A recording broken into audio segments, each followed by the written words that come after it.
Welcome back to Pikmin, folks. Today we're going to be, now that we have all three colours at our disposal, we are now going to finally return to the first area of the game, the impact site.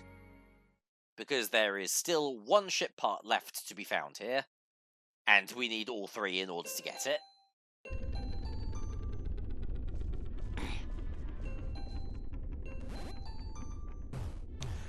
Also, a good opportunity to get your Pikmin numbers up as well. Considering like how many, how small the area is, how concentrated it is, and how many pellets there are about the place. But I'll worry about that in due course. So, yeah.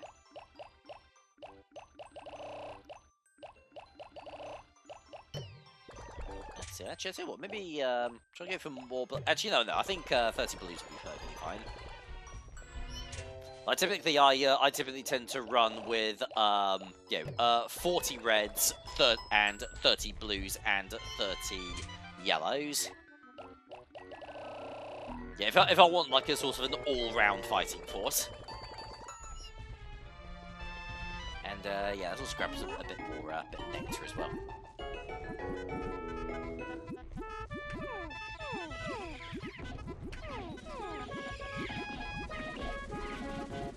There we go.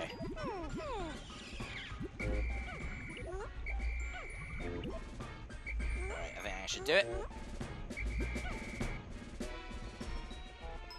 Oh yeah, we've got quite a few flowers here. Oh, hang on, was that?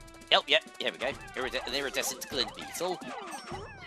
Okay, yeah, so these creatures are completely harmless. Although they can draw your Pikmin's attention quite easily. But if you manage to like catch them and like drop Pikmin on top of them, they can drop things like pellets, but they can also drop nectar as well, which is always handy to have. Let's get.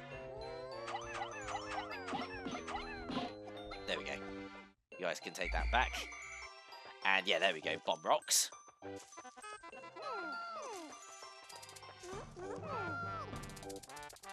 Now I've got another one. And I want to be careful because I don't want to accidentally throw bomb rocks at that one, but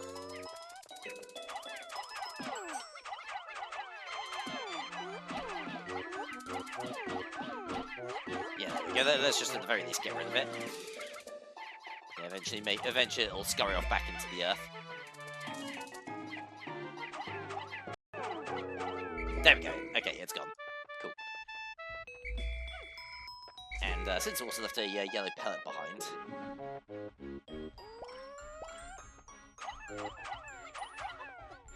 yeah, you guys take care of that. And let's actually split up the party. Let's grab those yellow bomb rocks. And I'll be back for the rest of you later.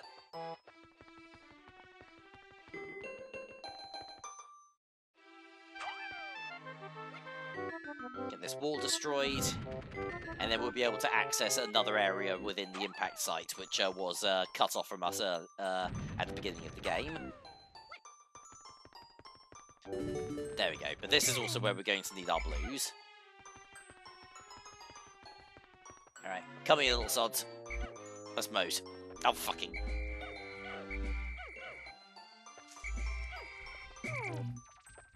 There we go.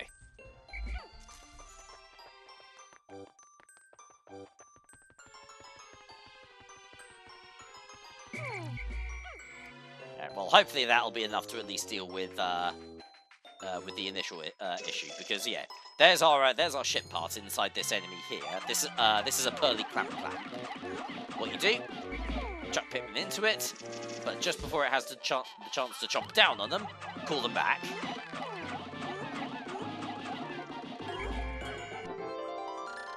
Oh, actually, that might have been a little bit too late to call them back. But hey, we managed to get our positron generator. By combining batteries with solar cells, this machine can generate incredible amounts of electricity. What a timely find. Those instant space noodles will taste better heated up. Oh, god damn it!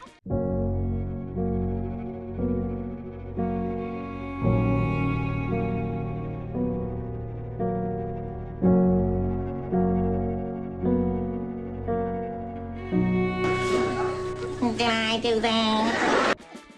And they are dead. Okay, I finally lost some Pikmin. I finally got a bunch of them eaten. We lost 14 of them. I mean, hey, I did alright so far, but it was bound to happen sooner or later.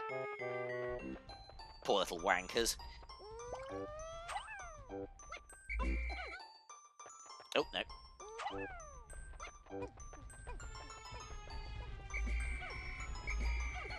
There we go. Anyway, let's get a few more blues sorted out here. Because I think I need at least like 20 odd of them in order to carry the the positron generator. Oh, actually, like some of you can also have this nectar as well. Speed you up a little bit.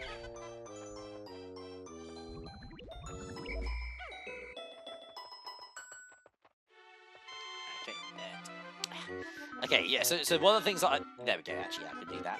Yeah, so one of the things that I do quite like with some of the later Pikmin games, particularly with Pikmin 3, is that the Pikmin will organise themselves when they're walking about a little bit more effectively.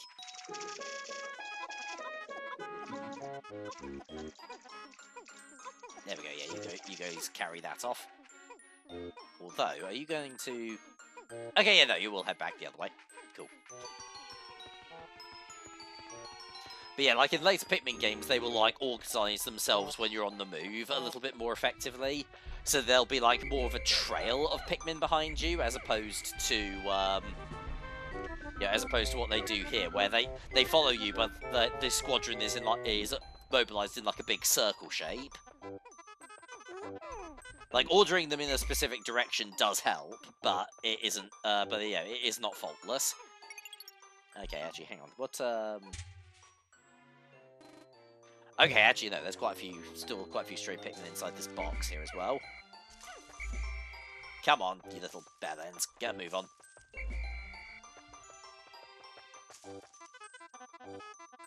Yeah, because, yeah, even there, that's quite wide. Yeah, I'm not going to get all of them. Oh well.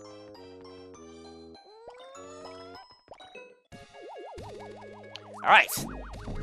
Managed to get the positron generator back. And that is all 2 ship parts for the impact site.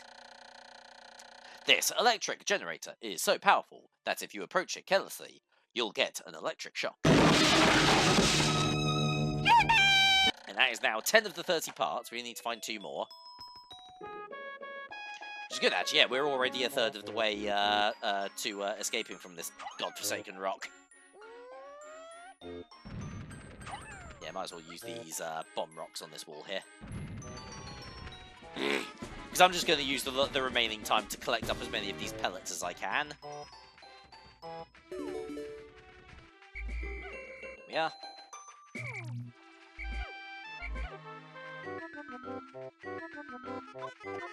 Yeah.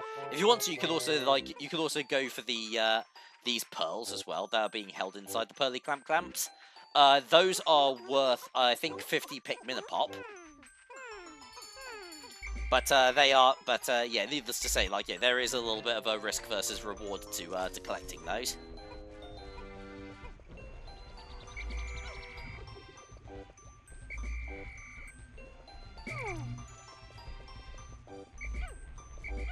Alright, let's grab a squadron of blues and a small squadron of yellows. I'm gonna grab the rest of those. I'm gonna grab the rest of those 20s. But yeah, no, this is kind of like just the rest of the day, unfortunately. Like just getting your squadron numbers back up a little bit. Yeah, so yeah, the yellow 20 is up here.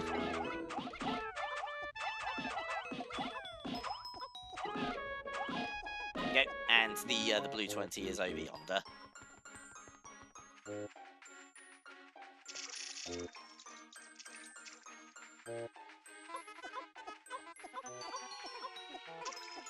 There we go. So, yeah, how's everybody doing? You having a nice day? My day's been going pretty... I tell you what, here's a quick question. People still excited about the Switch 2? I know I certainly am.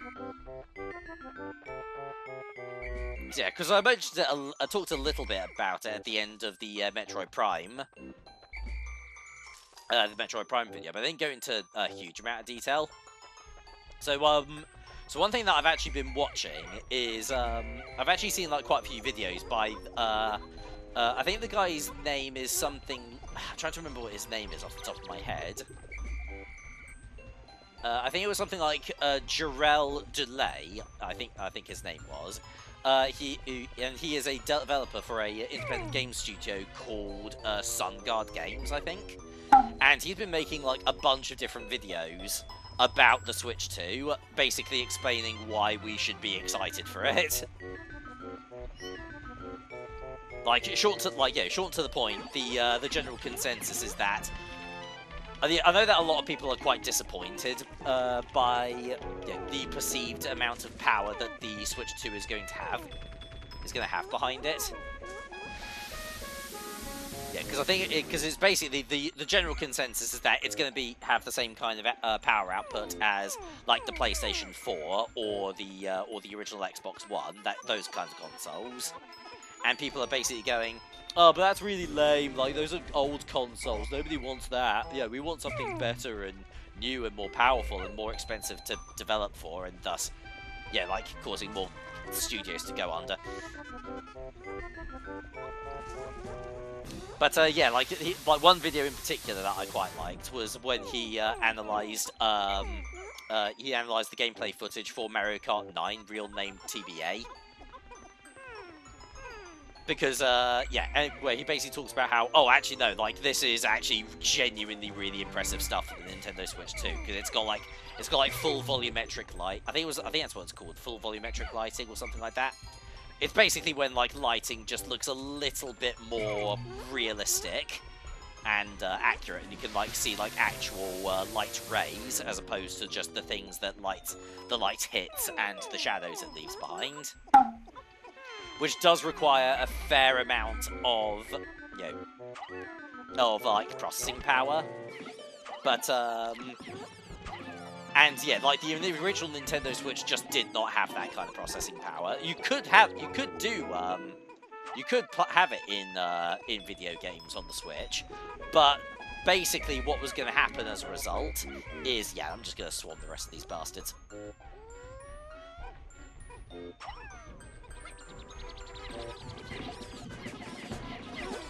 But yeah, basically what was going to would end up happening is the frame rate of your game would just chug to a crawl.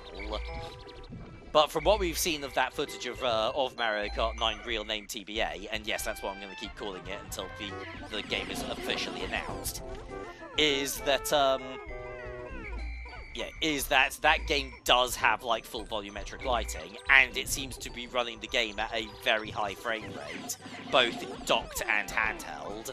So that's actually quite impressive. I doubt it's going to be like, say, Steam Deck powerful, but it is definitely going to have a decent amount of punch behind it. So I think we have every reason to be excited. At least I am. Because unlike most gamers, I try not to make myself miserable on purpose. Oh, wow. I've never been happy. Huh. Bad. Alright, not much time to go now. We're almost at the end of the day.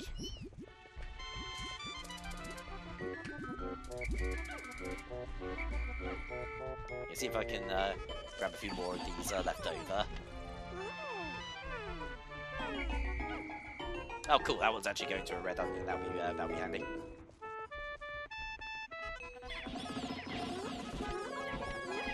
There we go. Also, I really appreciate the fact that one Pikmin with the bomb rock isn't doing anything stupid.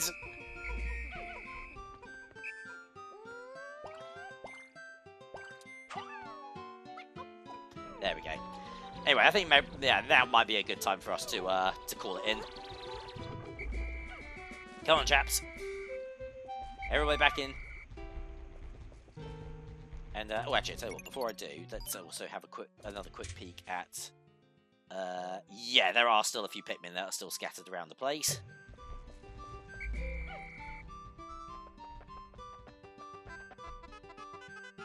Let's make sure that I can grab them before I accidentally leave them behind. 2 there. Over there. And where's the last one? The last one is...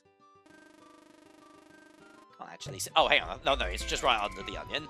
Okay, cool. Everybody's accounted for. We all good? We all fine?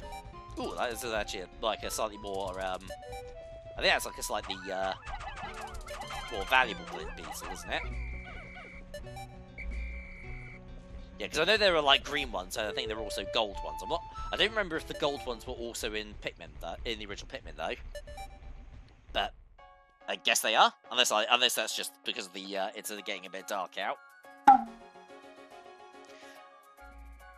But yeah, that wasn't too bad. A few of you guys got eaten, but I'm sure all of them were. I'm sure all of those Pikmin were racist, and they also hated that one movie you really liked. So, oh well, at least none of them fell through the fucking floor again this time. Jesus. Which I also recently discovered from a commenter that that glitch is actually present in the GameCube version as well. Because they were trying to do like a no death run in Pikmin on the GameCube, and that glitch kept happening as well. So yeah, thank you very much for that. That was really handy. That was really handy information. Okay, 5 days since impact. I have seen that at times the leaf atop a Pikmin's head will grow into a bud and then a flower. It appears that if I do not pick the Pikmin sprouts, they gradually bloom over time. Fascinating. This melding of plant and animal traits is surely unique in the natural world. I mean, not really. I mean, actually, no, hang on. Plant and animal trait. Okay, yeah, sorry, I already forgot about that part, because I was going to say these things called flowers exist, but I remember that flowers don't really just walk about. Well, actually, no, wait until Pikmin 2. That is a thing that happens. I have found flower Pikmin to possess increased swiftness. When in a rush, I found pressing and holding A, then calling a flower Pikmin forth with the D-pad to be quite an effective strategy. I've also learned that new sprouts found growing on days following fierce battles are the result of seeds being left behind. Oh yeah, that's another thing as well that flower Pikmin can do. If large hordes of flower Pikmin get killed, they will actually leave seeds behind that will sprout the next day, and you will find like the remnants of Pikmin that were destroyed in battle. But yeah, because like life always finds a way. Alright, anyway, so yeah, Pikmin population is now 387. We sprouted 131 for a grand total of... Oh no, the thing broke. Oh well, I tried. We lost 14 in battle for a total of 17 lost. We have 192 red Pikmin, 116 yellows, and 79 blues, with a total of 10 ship parts, 20 remaining, and 25 days left on the clock. So yeah, let's pop us a save. Thank you very much for watching, and I'll see you guys next time for some more Pikmin. TTFN.